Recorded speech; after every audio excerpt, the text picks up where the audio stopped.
The entire town walked past Dina Thompson like she was invisible, until one wronged waitress decided to stand back up. And on a quiet Tuesday morning, the same diner that threw her out would drown in the thunder of motorcycle engines.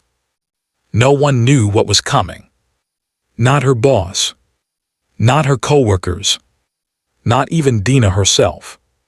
But one act of kindness had already set things in motion. A kindness she was punished for.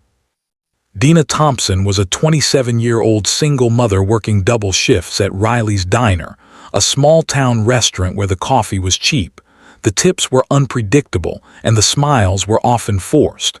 She didn't love her job, but she needed it. Her 6-year-old daughter, Mia, had asthma, and medication didn't come free.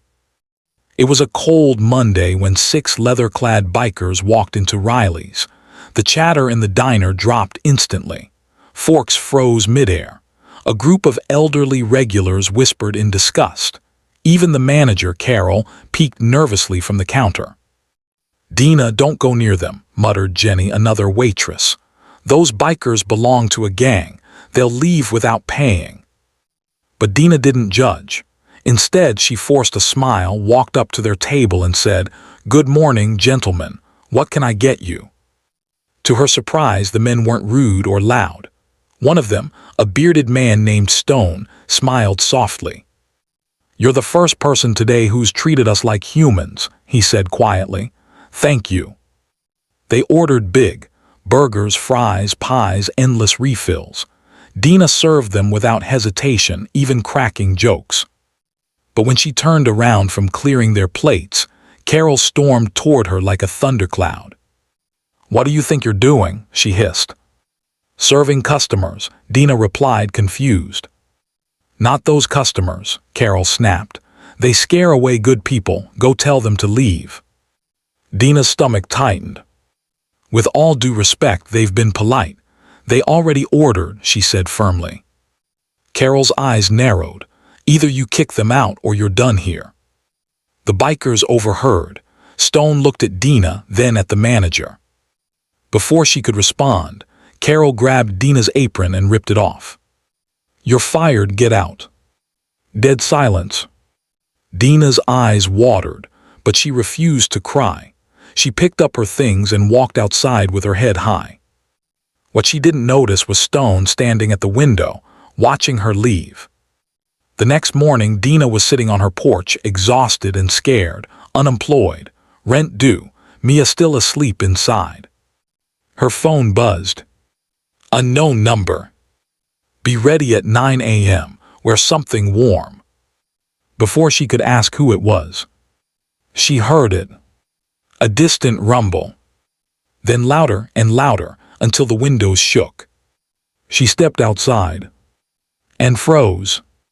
Over 50 motorcycles were rolling down her street. Leading them was Stone. The entire block stopped to stare. Stone parked in front of her house and removed his helmet. "You stood up for us when no one else did," he said, "so today we stand up for you." He handed her a leather jacket with the words, "Honorary Sister, Iron Heart's Brotherhood." Her jaw dropped. "Why are you here?" she whispered. Stone smiled. "To fix something broken." They escorted her back to Riley's Diner. 50 roaring bikes lined up in front of the restaurant like an army. The townspeople watched from windows, recording on phones. Carol rushed outside, pale as a ghost. Stone stepped forward. "You fired the only decent soul in your building," he said calmly. "Today, we give her business you never would." He turned to Dina. "You ready?" She blinked. "Ready for what?" Stone pointed across the street, a "for rent" sign on an empty cafe building. "We already paid the deposit," he said. "It's yours. You feed people, we'll handle the rest." Dina covered her mouth, tears finally falling. The bikers roared in approval. Carol stood frozen, powerless. Kindness is never weakness. It may not be repaid instantly, but one day it returns like thunder. Dina's story spread far beyond her small town. News outlets called it the Biker Redemption. Her cafe opened 2 months later under the name Second Chance's Diner.